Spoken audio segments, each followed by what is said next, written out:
Um dos homens mais carismáticos do PT seria um dos primeiros na escala de sucessão de Lula, ombreando Dirceu e Palocci. Celso Daniel seria o coordenador do plano de governo e o ministro da Fazenda do governo Lula. Até para encerrar o programa, eu queria que você traçasse um paralelo da tua primeira gestão para essa aqui. Você entende essa como um complemento daquela? Houve mudanças assim muito grandes? Você aprendeu com a primeira alguma coisa que você não faria? O que você acha? Nós aprendemos que é preciso garantir um programa mais intenso de modernização administrativa para que a prefeitura, com a mesma quantidade de dinheiro, possa prestar serviços melhores à comunidade. Nós aprendemos que é muito importante que determinados serviços, como saúde e educação, sejam públicos, mas outros serviços podem ser prestados pela iniciativa privada se tiverem rigoroso controle público, como é o caso do transporte coletivo. Mas outros serviços podem ser prestados pela iniciativa privada se tiverem rigoroso controle público, como é o caso do transporte coletivo.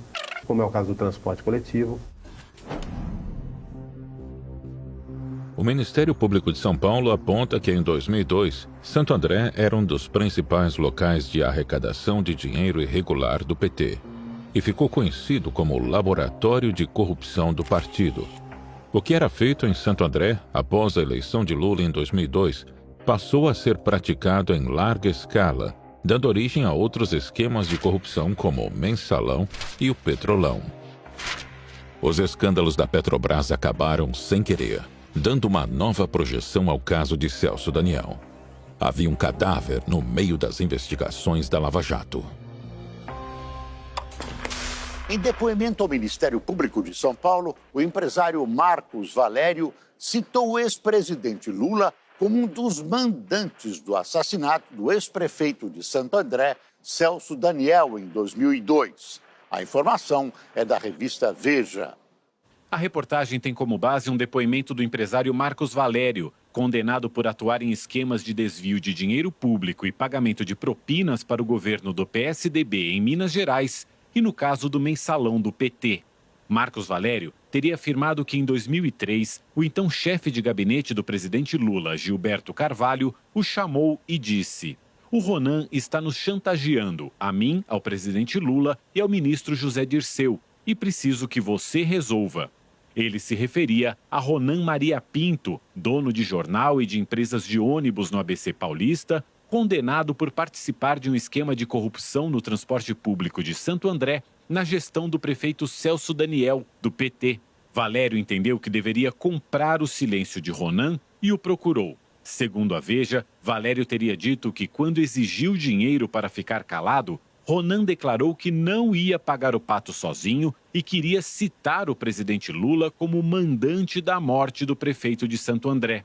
Nas palavras de Valério, Ronan ia apontá-lo como cabeça da morte de Celso Daniel. Marcos Valério contou que conseguiu fazer uma operação disfarçada com o Banco Chaim, um empréstimo de 12 milhões de reais em troca de um contrato de operação com a Petrobras no valor de 1 bilhão e 600 milhões de reais.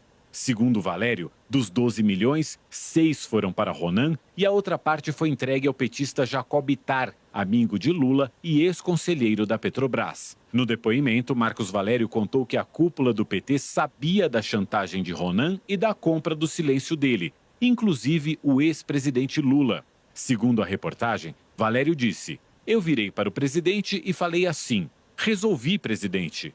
E ele falou assim: 'Ótimo, graças a Deus.'" Um publicitário que sacudiu a política brasileira em 2005, durante as denúncias do Mensalão.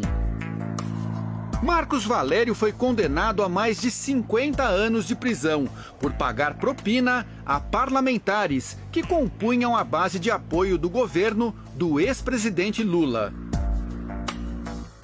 Agora, o mesmo personagem está de volta e pode trazer mais uma peça para o Ministério Público esclarecer um crime que até hoje é controverso.